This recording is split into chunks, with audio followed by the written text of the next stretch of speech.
Hi, and welcome to another video on object-oriented programming in C#. With me, Marinus Toman. Okay, so now we will look at how to get input from the user through the console.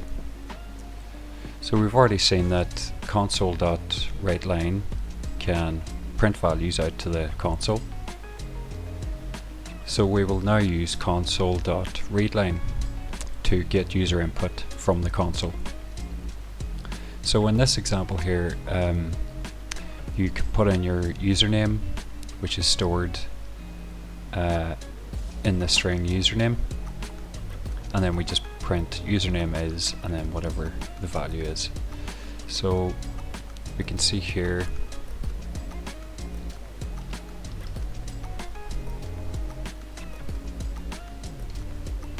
username is Mark123, and that's pretty good. Okay, so we can see that readLine is taking in a string. So what happens when we need to take in numbers? So let's say we wanted to take in somebody's age. So if we done this, enter your age and then just readLine straight into an integer, this the compiler would throw an error here, because what it basically would say is can't implicitly convert type string to int, so it can't do this by itself. So as we learned in the previous video, we can cast, so we could cast a string to an integer, and we could do this with a convert_to method.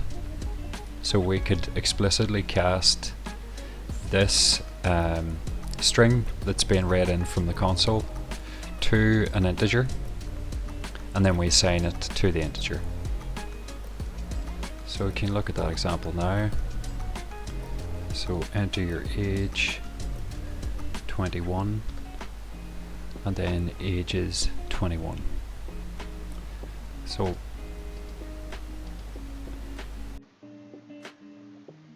Okay, so that's everything for the video. Thanks for watching.